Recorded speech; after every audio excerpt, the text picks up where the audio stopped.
All right.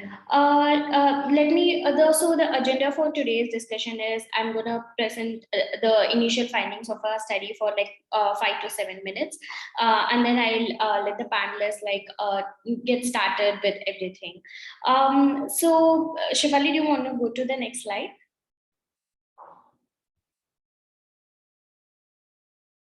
Cool. So the context for the study is like we wanted to see how differentiated is the access of COVID for like elite people and non-elite people. We undertook this study using quantitative and qualitative methods. Quantitative methods is basically we circulated a survey among our friends and social circles and networks as to describe their experience of COVID, and the qualitative study was undertaken with a couple of like research interns where we spoke to people who are like marginalized, like are people who are working with us and everything. So the insights which were generated from the study were that like there exists certain level of like socio-economic divides, gender divides, which are operating at the societal level. But added to this is there is like this vaccine divide which is again being created, and there is also like this digital component which has been added to it. Given that COVID is something which has been a heavily digital tech mediated a platform to access vaccine, it has been really problematic for both, not just for the non-elites but also for the elites to access.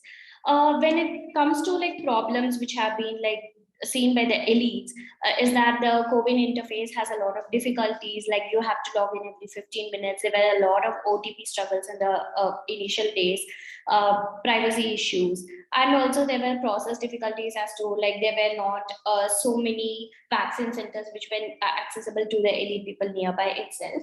Uh, Even the digitally savvy elite people were not able to access COVID, right? Like they were not able to book a slot using COVID because of like how it was like the fastest finger first game of sorts.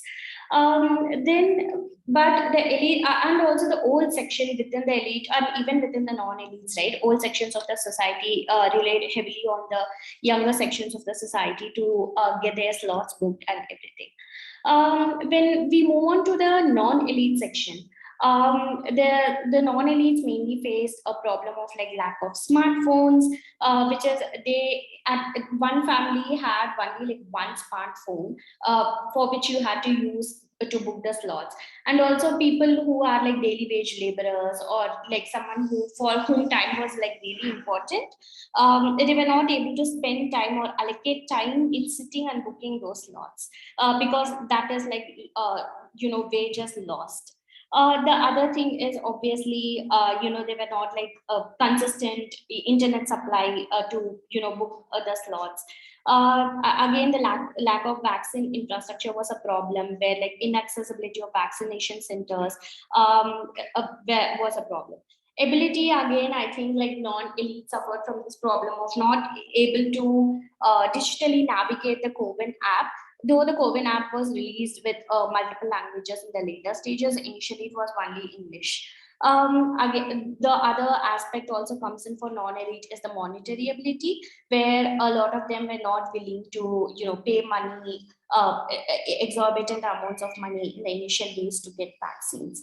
Apart from that, there are also a couple of reasons for which people were not like interested in going to book slots, where that health reasons were involved, and there was also this changing policy of like government, like especially for the Covishield vaccine, I guess, like 2 months and then 3 months, something like that. In another aspect with regards to non-elites is that they were not even, in most of the cases, they were not even aware of the presence of this app. So most of the non-elites were actually helped by the elite population, like domestic, laborers or workers. They relied on the elite, like their employers to sort of get vaccinated. So, in regards to the solution approaches, which we had found out in our research study, was that non-elites depended on the intermediaries. This actually derives from our previous research work. Basically, intermediaries are a set of like offline architectures between the citizens and the state. Your local politicians, community organization, local social workers, and which was very prominent in regards to COVID vaccination was the RWAs, or the neighborhood based organization, who took upon this like massive responsibility of organizing drives for non-elites also to get vaccinated. With regards to the elites, I think it was the digital intermediaries, as we call in this report, which was basically a set of tech-based companies, or like startups, or like even individual initiatives, like under 45.in, get jab, vaccinate me, India vaccine, and everything. So which helped in finding slots for the digitally savvy people. But the problem with respect to that is that like it again caters only to the digitally savvy sections of the society, and it adds another layer of like digital divide, for the non-elites to access these apps.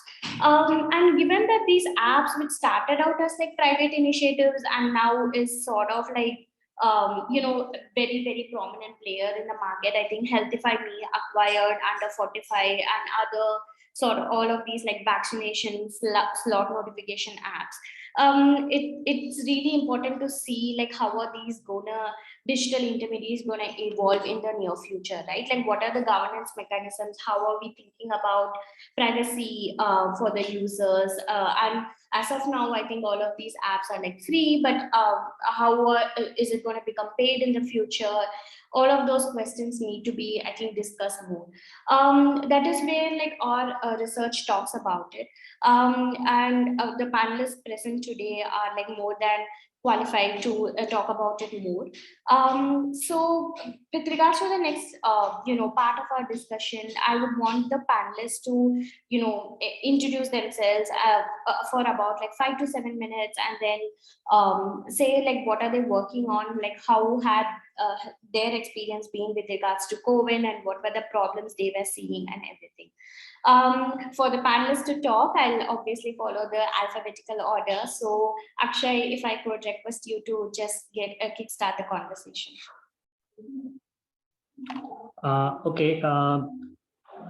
Just stop me whenever whenever you think it's time for me to move on. So I am Akshay. I hope I'm visible. I'm a primary care doctor currently based out of Bangalore.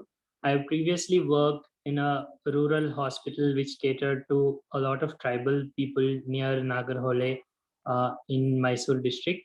I worked as part of my MBBS course and internship. I worked in a tertiary care government hospital in Karnataka, which saw a lot of very poor people in its wards. And then I also worked, right now I work in Bangalore, which is, as you know, a metropolitan city.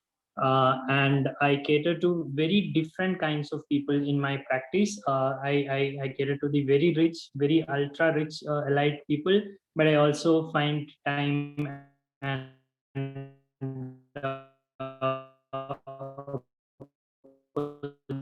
Akshay, I to think cater to people who cannot pay anything, or who are even in the setting there is a health inequity. So that's my medical background. I'm also interested in many other disciplines like technology. Hello? Akshay, I'm not able to hear you clearly. Can you just go off video and see if it's better? Okay. All right. Yeah. Okay, sorry. Um, this is better. I practice in Bangalore. So essentially, yes. So the issues with COVID, there are plenty, and then there are also issues with healthcare system in the country that we have built over, I don't know, in the past 6 years and even before independence. So it is very difficult to simplify it to an issue of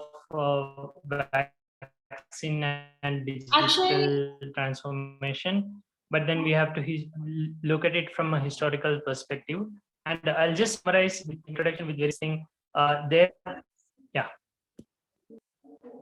no, I think your voice is getting broken, but I think now it's fine. Please go ahead. Yeah. Oh, very bad. Sorry. Yeah. The summary is that healthcare has always been like this. There have been a very privileged elite whom it has been optimized for. And then there have been very lucky few in the middle who have access to it through others who help them. Many kinds of intermediaries. I mean, now it's digital intermediaries, but in the past it used to be NGOs, it used to be people who can help each other. And then there is a large number of people who are not able to access healthcare at all, no matter what, and they have absolutely no healthcare at all. And this has been the way it has always been. And with COVID, it just took a different form in the form of digital vaccine equity inequity. That's just my opening share. Yeah. Thanks, Akshay. Shafali Malhotra, do you want to go next? Yeah, sure. Just a moment.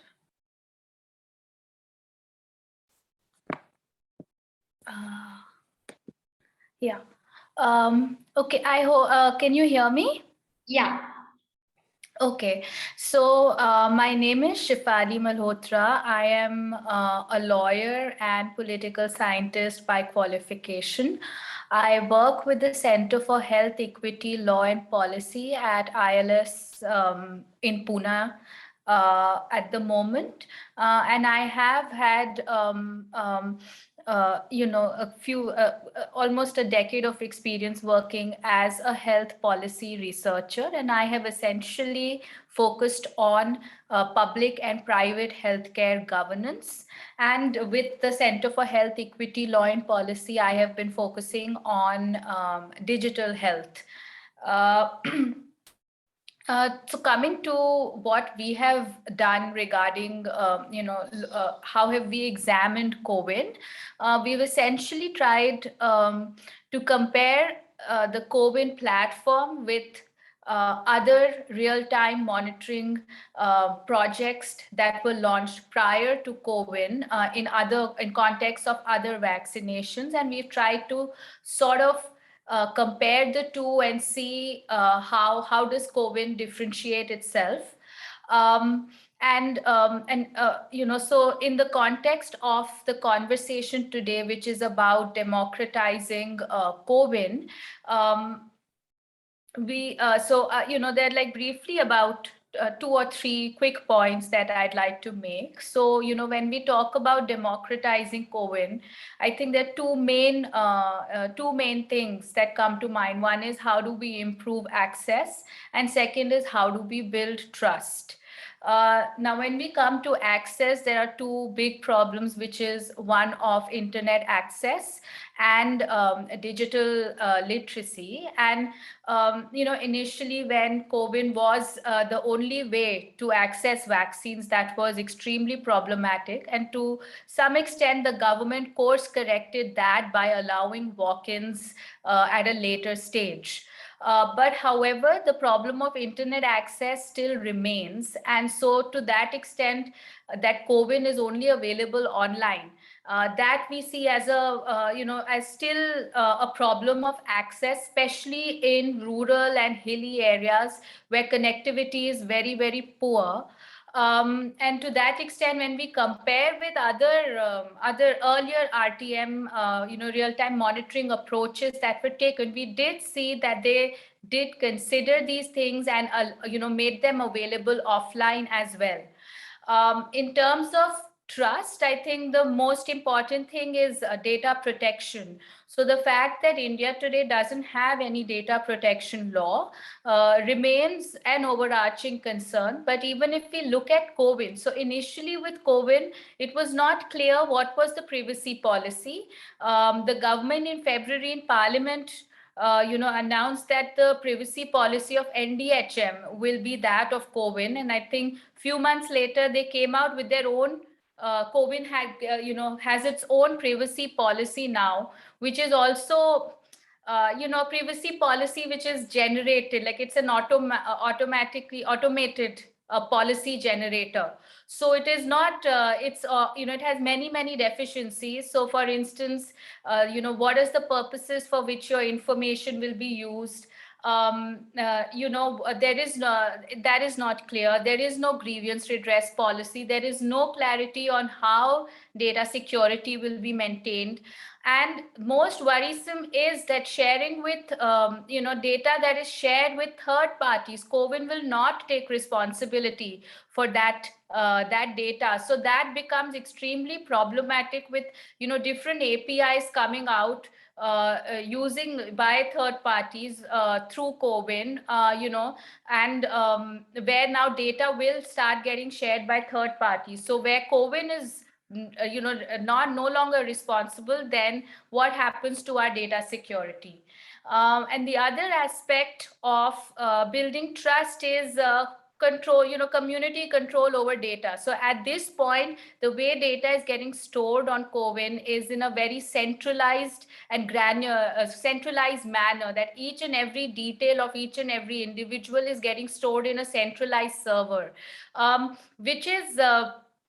which we think will is detrimental to build trust, because essentially our earlier RTM approaches such as the open data kit tool, etc., they really thought about giving community control. So data was getting stored at an aggregated at a what do you say, at the local level on the person's mobile phone, and only the aggregated information which is essentially needed for real-time monitoring was passing on to the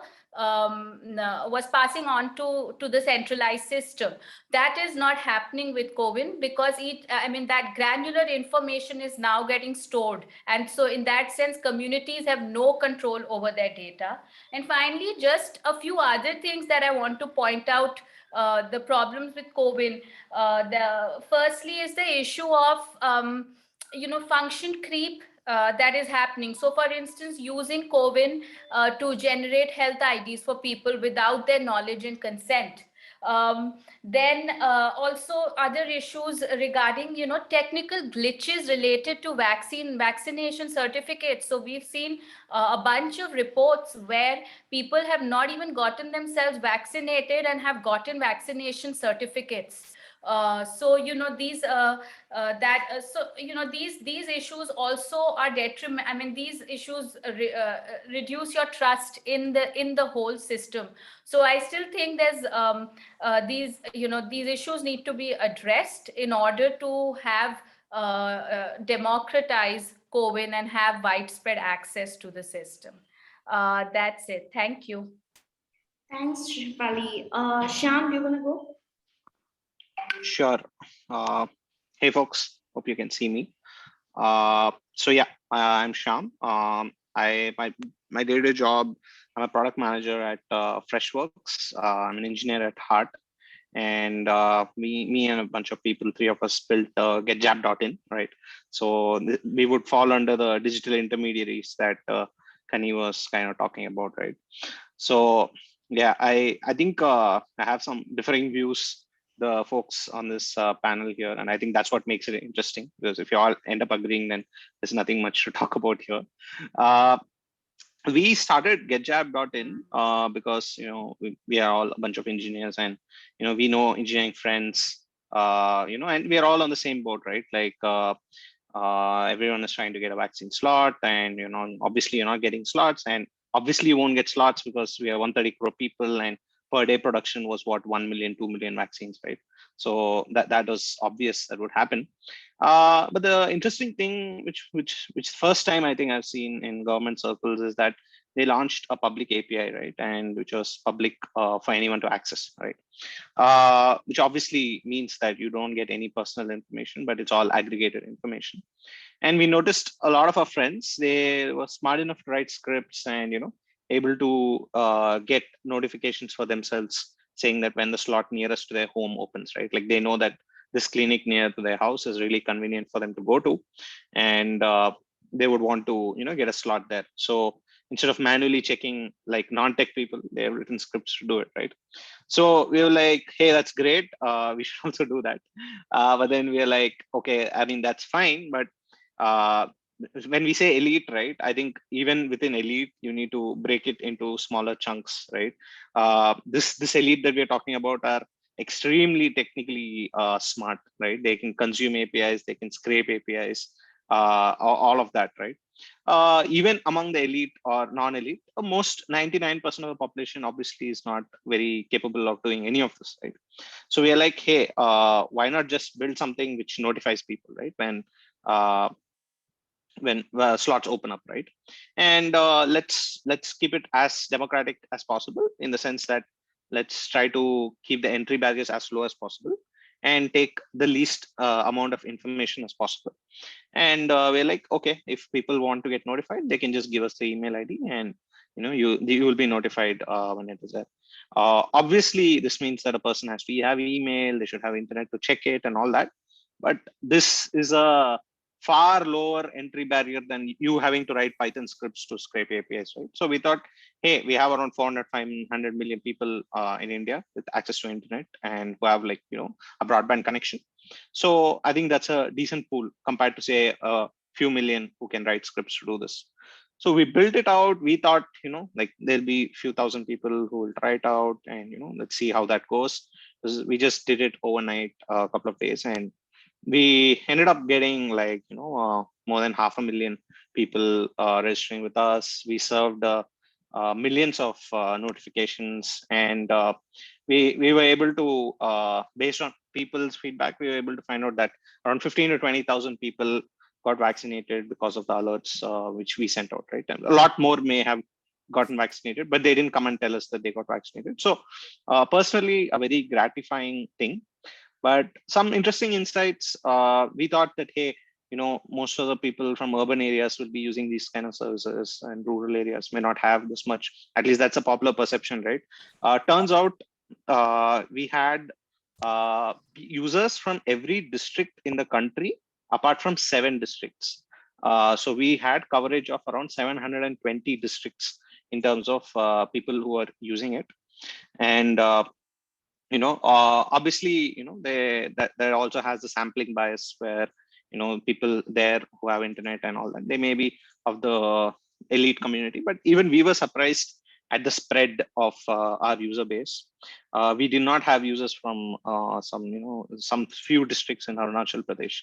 Other than that, we had even users from all districts in Bihar, Uttar Pradesh, and all that, which was very surprising. When it comes to COVID, and what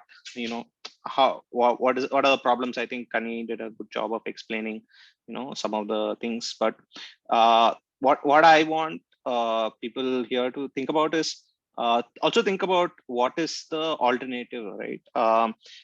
Is it undemocratic, where some people are able to access COVID, where some are not? Definitely not. But is it also democratic if you have laborers queuing up at clinics, right, without knowing when a vaccine will arrive? Because even that consumes a day of wages for them, and that's lost wages, and they may not be able to eat that day, right? They don't work. And when we do comparisons with other platforms, I think it's very important that we compare with like platforms, like UK has its platform and all of that, where we see if the whole job of the platform is to match supply and demand, right? And it by definition needs to be real time, and it also needs to provide trust, as we mentioned. And by trust, even certificates, right? Like it's evolving. Like WHO has brought out recommendations, and countries are aligning to certain certificate standards, right? Now, if we do not have a centralized data, are we capable of giving out certificates? Because if we cannot give good certificates, it means that people cannot, like go travel abroad. Students cannot go there without paying for expensive quarantine stays or vaccinations again, right? So those are some of the things that we should think about. And I think ultimately it boils down to the basic resource allocation problem, right? Like of the 19th century or 20th century. Like you have supply and demand. How do you match it? If you ask a capitalist, he's going to say, hey, just bid it out, right? Like whoever can pay the highest, let him pay. A socialist or a communist would say that, hey, it should be egalitarian and we should spread it out. That means, but that obviously we know from the USSR example that, sometimes supply itself gets constricted by that. So that's the hat which I wear, and I think about this problem, and I would love to engage more with the panel. That's about it. Thanks, Shyam. So we just have a couple of questions for each of the panelists. Actually, starting off with you. I mean, you are also a doctor who's like on the field, and you have experience like COVID in the at the ground level. So I just want to know, like, how has your experience with the offline intermediaries, like by offline intermediaries, as I explained earlier, the community organizations or like local leaders, like it is either political leaders or informal leaders, social workers, or some like group based organizations. So how has your experience in dealing with them? Did you come across them like also in regards to COVID? Yeah, can you just elaborate on that a little bit? Yeah, so I'll just turn off video. The offline intermediaries were the only resort for a lot of people in the country, because I mean, let me start from the beginning. This entire debate on COVID, whether it is appropriate, whether it is doing the right things, is there data issues with it, all of that is a distraction from the larger issue of what Aapti is studying of vaccine equity. The problem that we should be thinking about is how do we get everyone vaccinated, how do we get the country going back to normal and things like that. So the entire question of how to do it should revolve around what problems are we trying to solve and whose problems are we trying to solve. And when we look at COVID, whose problems are we trying to solve? We're trying to solve the queue issue that urban people face. And my friend here said immigrant workers queuing up in PHCs, but then that's absolutely not the case with the demand in a lot of population, in a lot of communities. There is a lot of misinformation about whether vaccines are safe. There's a lot of mistrust on the government system. So people are not queuing up to get vaccine. It's not a supply demand issue at all. It's a larger issue of what healthcare is, how should healthcare function.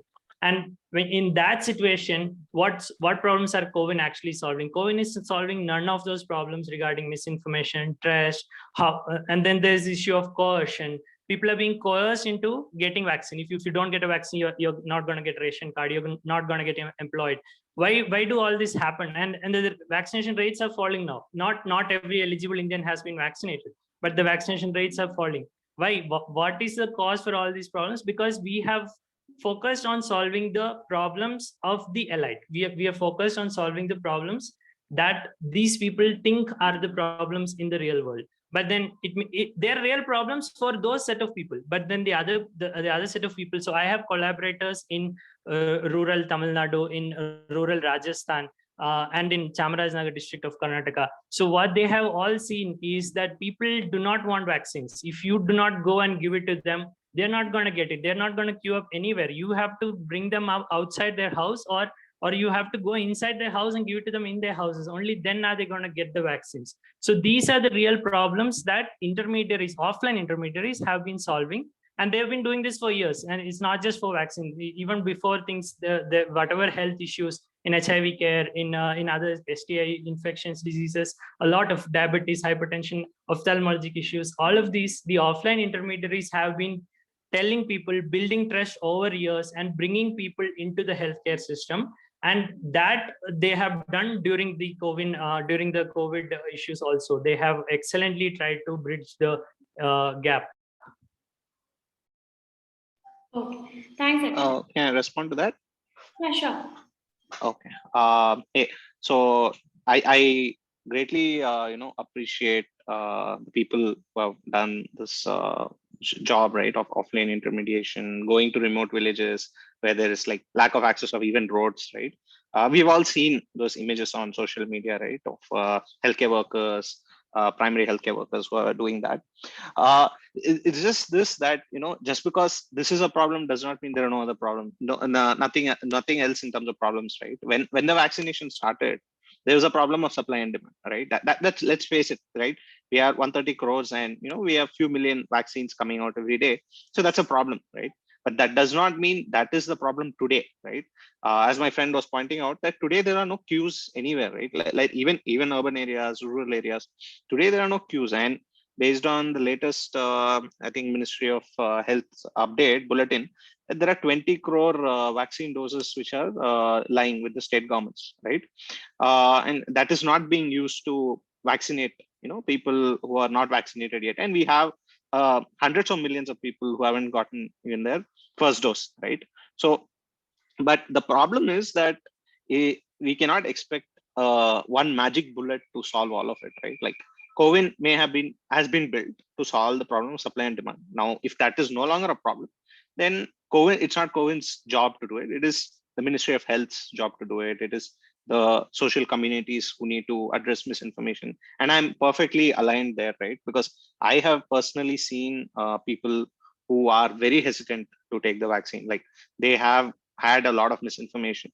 And, like I have had to say no to certain people, hiring certain people because they don't want to get the vaccine. And it is not fair for the community as such to risk themselves to do that, right? So those are existing problems that we need to address. But I think it's a little unfair to put it all on, one platform, which was designed to solve some of the problem. And I think did a fair job, way of solving the problem, given they allowed walk-in registrations and, for offline intermediaries as well, they were allowed to conduct camps and enter those details offline so that, the data can be updated on COVID without internet. So I think from a tech point of view, I think they did a tremendous job in the short period of time to, address both the online, offline intermediaries thing. But obviously there's a long way to go, right? We have few 100 million left to vaccinate. So yeah, that's my point.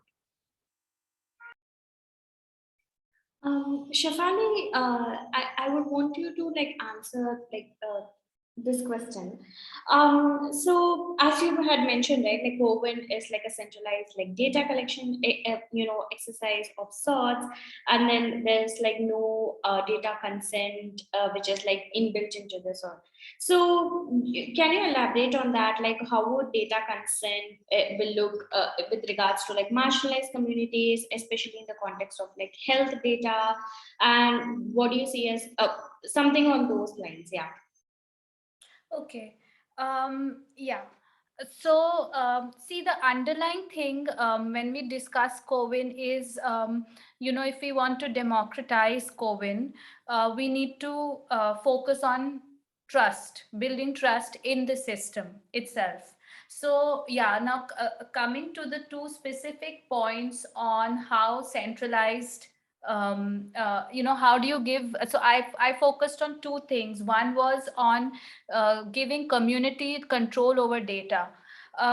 So the idea is that in previous vaccine real-time monitoring approaches, especially looking at the open data kit tools, we do see that they focus on a decentralized system where the data that is fed into the essential granular information that remains on the mobile phone or within a local server, and only information that information once collected, aggregated, the aggregated information goes to a centralized server, and the community kind of gets control also to they also get some kind of customization opportunities in terms of what kind of privacy systems that they want.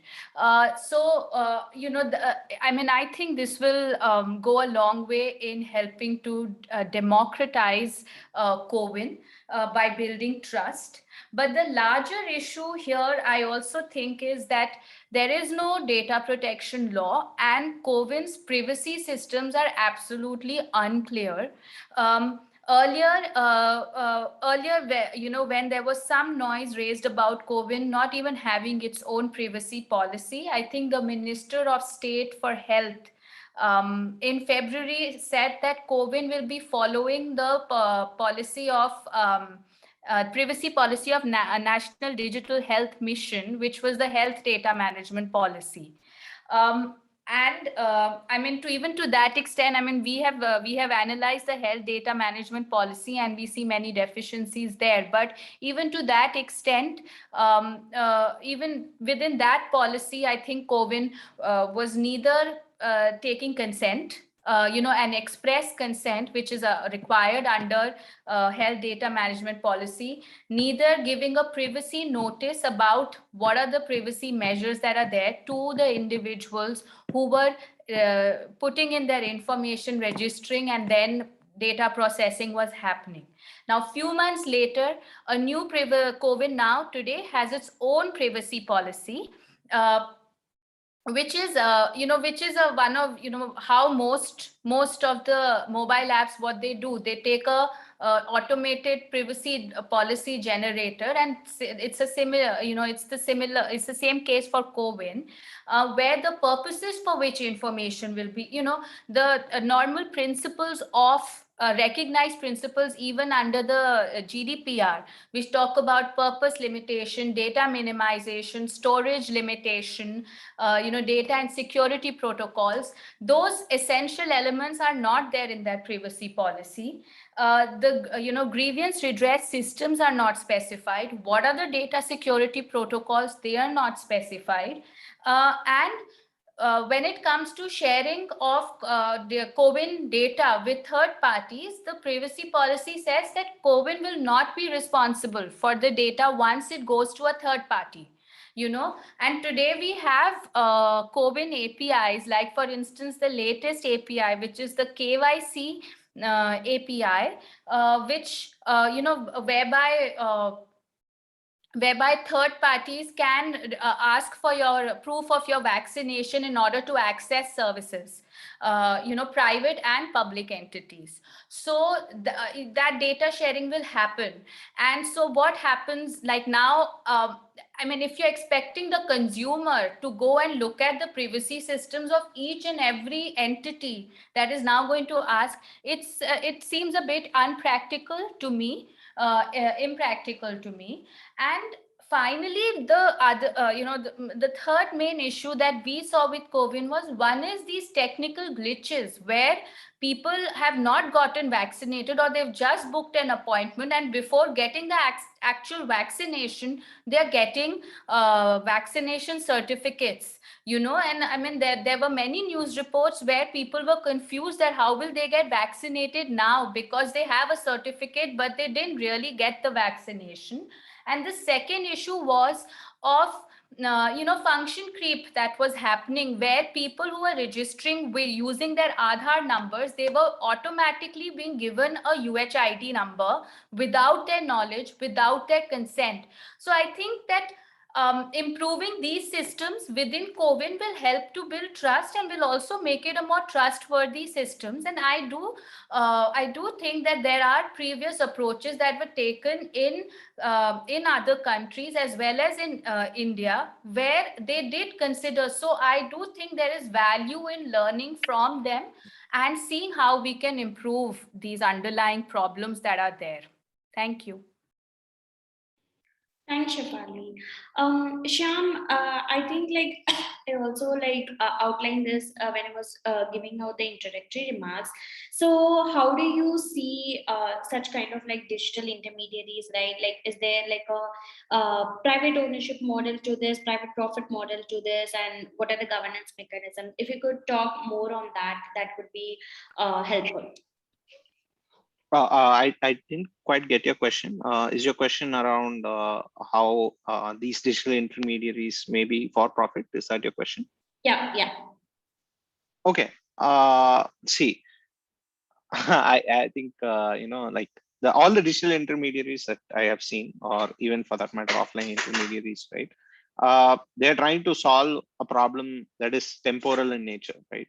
So, like for example, the digital intermediary, which is getjab.in, is temporal in the nature, in the sense that it is only to solve the supply and demand issue. And once the CoWIN platform as such is able to provide vaccines for all without any sort of, let's say, like you having to refresh the page all again and again, like it is today, where you can find slots everywhere. I think there is no longer a need for any of these digital intermediaries to play a role, right? So I don't see a profit-seeking aspect there, because it is impossible to make money out of such a thing, right? So we ran on donations, and a couple of other services also, they were running on their own money, or whether they were funded by some other corporate company, right? And the only place where there could be any sort of financial benefit is, of course, I think what the previous speaker was talking about is in terms of the data, right? Like people who provide the data to these or digital intermediaries, that can be sold. Like for example, Hetify Me acquired under 45. We do not know what happened to the data, right? Like we do not know what is the data being used for some other purpose than what it is intended for. But the thing that I like to even think about is how is this different from an offline intermediary? Like we go to say a lot of things, right? Like we go to an offline intermediary, we give our Aadhaar card copies, we give our passport copies, you apply for a license, you go to any government office, right? We give our papers, we give a lot of information, right? And we have no idea what's happening to that, right? It is quite similar in the digital realm as well, but I would think it's a lot better, because you have more standards, you have more laws protecting against that. But I think that's thing. And one more thing is that I think we end up when we talk about elites, I also it reminds me of how many people in this country have not gotten vaccinated because the privacy policy was missing, or the privacy policy has deficiencies, right? That does not mean the privacy policy is not important or anything, but problems need to be addressed when they need to be addressed, right? Like when there's a raging pandemic in the second wave, you have to build some system to give out vaccines fast, right? That's the whole point. And I think we should continue addressing the problems. We should continue, increasing the safeguards. But I think priority also matters, right? And a lot of these things, priority matters, speed matters. So, yeah, that's my point. Yeah. Thanks, Sham. So we can spend like the next 10 minutes or so, if a panelist want to have a discussion among themselves, and then we can open the floor for audience questions. Um, yeah, do you guys want to like have a chat among yourselves? Please go ahead. Any questions you have for the others? Can I just briefly respond to Sham's point about privacy policy? Sure. Yeah. So the idea is I understand that in India, especially, people are not very conscious or aware about their privacy, but that doesn't mean that we have bad policies. First of all, second of all, it is really important, and to have a strong data security protocol, especially because health data is something that is considered very lucrative. And forget about people, known companies, but hackers and other people can openly jump into this data, and we have seen several instances, especially since COVID. Every few months we've seen people's testing data, insurance companies using this data to decide premiums, to deny, to accept claims.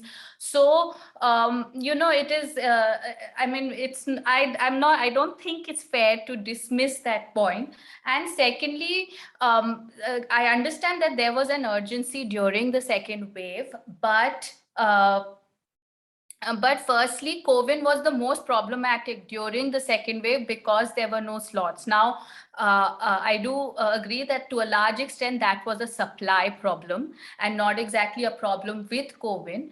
But moving forward, I think the second wave got over by June and July. It was done. So I don't see why till now we haven't thought of giving more clarity, providing simple grievance redress systems, and things like that. I mean, yeah, that's it. Thank you. Hey Shefali, yeah, I see. I was not undermining, I'm not saying that you should not have a privacy policy or it doesn't matter. I was just saying that in the order of priority, the uptime of the platform, making sure it can cater to supply and demand, right? You have the thousands and thousands of centers which are vaccinating on per second basis, right? And you have millions of people hitting this one. So when you put all that together, obviously solving for that is more important. But I think having good safety, good security safeguards, having a clear privacy policy are table stakes, right? Like, and I have read the white papers on COVID and all of that, right? So I'm also responsible for cybersecurity. I have been responsible for cybersecurity for a couple of firms in the past, and I think it has been built very well, right? And it's not so much about experts coming in and looking at your systems. It's about how well it performs in the real world, and any sort of like I think this is what the world's largest platform when it comes to having people's data in for COVID related purposes, right? And if there was a hack or any sort of a breach, if there were any loopholes in the safeguards of this one, you have white hat hackers, you have black hat hackers. It just comes out, that information comes out, it gets sold in the dark web and all that. And we haven't seen anything of that sort happening. But that is again no excuse for not having good policies. But I think the system has been very robust and quite secure for its scale. And I think with respect to people getting certificates without getting vaccinated, in the early days, yes, they were confirmed reports, and post that they have introduced the OTP based system where without your secret code, nobody can update your COVID with that you have been vaccinated. So after that, I haven't seen anyone kind of create fake certificates. Ultimately, I think this is software, or this is life, right? You make you make mistakes, you move fast, and you fix them, and you move on. So I hope on the privacy policy side also they come out with more clarity and make it clear. That's all. Thanks. Actually, you have your hand raised. Yeah. Yes, I wanted to tell that I'm a I'm not engaging with the data privacy debate, not because I've not been looking into it, but because I'm intentionally straying away from making this a technology problem, making this a software problem. This is about health that we should be thinking about. We're talking about privacy policy, data management policy, security policy, all of these policies. Where is the equity policy? Why do we have a policy? I mean, it's an unwritten policy, but the equity policy of our vaccine program is that the most privileged will get the vaccine first, and that most marginalized and the most vulnerable will get the vaccine last. That is equity policy that we have. When will we talk about the equity policy? When will we talk about human beings? So the human cost of healthcare, especially when we, without questioning it, accept that this is a technology problem, that will increase the human cost to a very large extent, and we will not even notice the human cost, because the people who will benefit from the technology are the people whom we are closely interacting with. The people who won't benefit from all of this and who suffer from all of this, their plight won't come visible to the people who are discussing the technology challenges. That's why I'm intentionally moving away from the data management discussion, the privacy policy, the coerced, voluntary, mandatory Aadhaar. I have read out to the beneficiary that they agree to be creating a UHID. That was in the front end code. When we dug into the JSON of the front end, we saw that there's a line which the operator has to fill in on behalf of the person who is receiving the vaccine. They don't even know that there's a line like that. So all of these issues are just distracting us away from the core issue of equity. I mean, the Aapti is focusing on vaccine equity. You ask people what is the equity policy for vaccine delivery in our country. Thanks, Akshay. So I'll open the floor for some audience questions now. My colleague Shefali Jain will be moderating that. Shefali, do you want to get started? Yeah, I would love to. So we have questions for all the panelists, and I will take one by one. And let's call to Shefali first.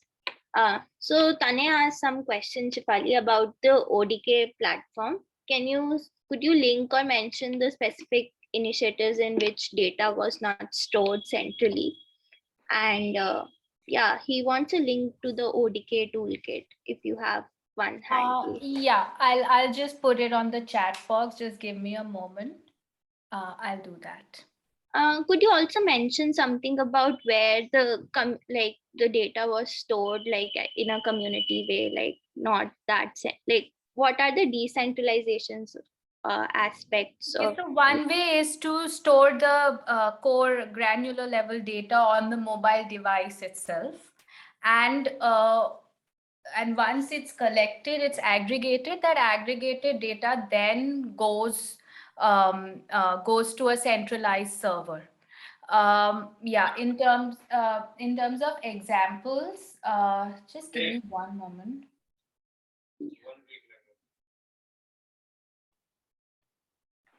Shefali, meanwhile, do you want to jump on for the question for Shyam? Yeah. So Shyam, Tane, as you can see, is typed out in the chat. Do you have any views on like has GetJab? Yeah, I can read that this one, right? So see, I cannot talk about other digital intermediaries. I can talk about us. So I think couple of months back, we shut down our service, and we just wiped our databases clean. We tore down all our infrastructure. So there is no question of us getting acquired or selling our data, because we don't have that data, right? But that does not mean that with all digital intermediaries that may be the case. So we have seen under 45 getting acquired, and I do not have details as to how that data was used.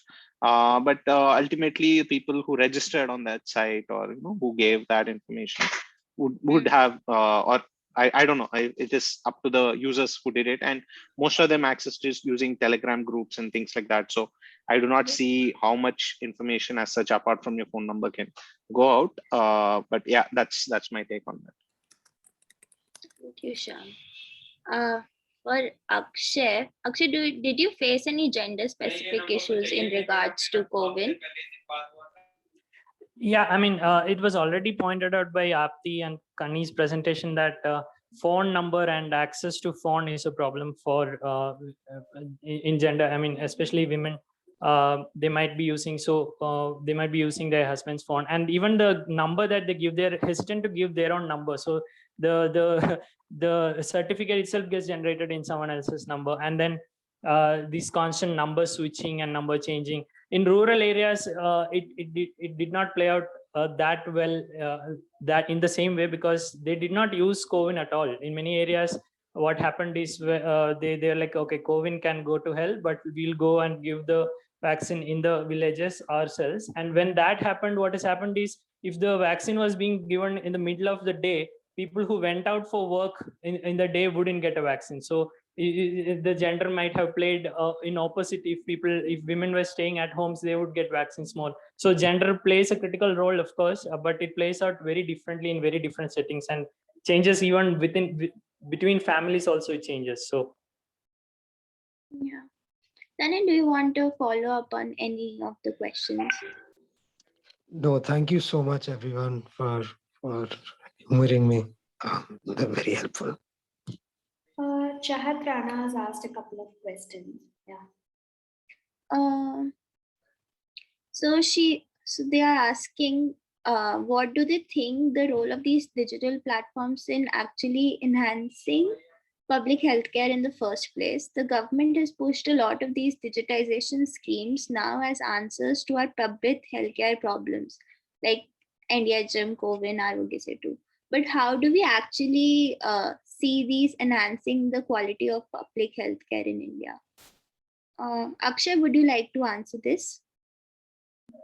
I'll actually give a surprisingly different answer, because I've been talking against technology. I'm not against technology. Technology has a very big role to play in public health, especially data, and even centralized data to a large extent. If it's adequately anonymized and with enough safeguards, there's a lot of potential in the amount of data that India generates in the healthcare system.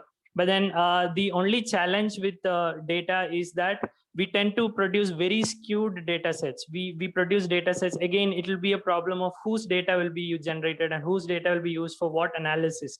So it will become hospital generated data, and hospitals from urban areas which have enough computers and enough people who will enter data. So the data that is generated will be very skewed, and therefore the utility of such data would also create, I mean, the harms of that needs to be studied separately, just as we've seen in AI ML algorithms where there is skewed data creating lots of harms. In this, the same kind potential harms exist in healthcare also. So we have to study it very carefully before using that data for anything. And then regarding pushing and the politics behind it, I don't want to comment. I think I've already commented enough about how it is harmful to not, I mean, to create a system that is forced down on people without thinking about people and putting the efficiency and technology as the priority. Thank you, Akshay, for that. So I think we'll close this discussion, and I'll just quickly wrap up the session in terms of, so like we literally saw different phases of COVID in this discussion, and like for Akshay, how it was for keeping how to keep people in center, and for Shefali, she was mainly focusing on like the policies which are associated with COVID, and like Sham had a completely different take on how that system was actually made for, the demand supply problem. I would just like to invite Akshay and Shefali. Sham has left us, unfortunately, but like if you have any like a 1-line, 2-line thing for us to, wrap this up. Thank you, but thank you for joining us. Yeah, can I just give my closing remarks? Firstly, thank you for inviting me. This was quite fruitful, and I'm absolutely in agreement with Akshay that this whole idea that has come up that just introducing tech is going to solve our healthcare problems. That's a very misplaced notion that exists. And we have also seen, I mean, this is not just for COVID. We have also seen in the case of contact tracing apps, quarantine monitoring apps, and a host of other digital tools that were deployed without any serious examination into the system. So I absolutely agree, and I also agree that access is definitely a bigger issue. And we do need to, so again, that comes back to the same point that just introducing technology, just introducing these digital tools is not going to solve the problem. And at the most, these digital tools can only supplement your existing health infrastructure. You still need to strengthen that. You still need to, focus on the local issues that you're facing, and you need to address those local issues. Those are my closing remarks, that tech is not a magic pill that is going to solve problems of public health and health infrastructure that exist in this country, and at the most they can supplement, but they need to be they need to be examined seriously in terms of their efficiency, their cost efficiency, their effectiveness, their privacy, security, access, and all other issues that come. And thank you. Shefali said everything I wanted to say. So I'll just say Aapti is asking the right questions because you're focusing on equity and not efficiency or how fast we are doing or how large we are doing. So focus on equity and focusing on people will indeed produce the right changes that we need in our health system. That's all I'll say. Thank you. Thanks, Akshay. I would like to thank everybody for joining in today and like being a part of this discussion. And we'll just close it. Kani, do you want to say something? Yeah, thanks for everyone. Thanks especially for the panelists for joining us today. This was a really fruitful and wonderful discussion today. We hope to upload this video onto YouTube, and we will also have the read back with it outlining today's discussion points. Thanks everyone. Yeah. Bye. Bye.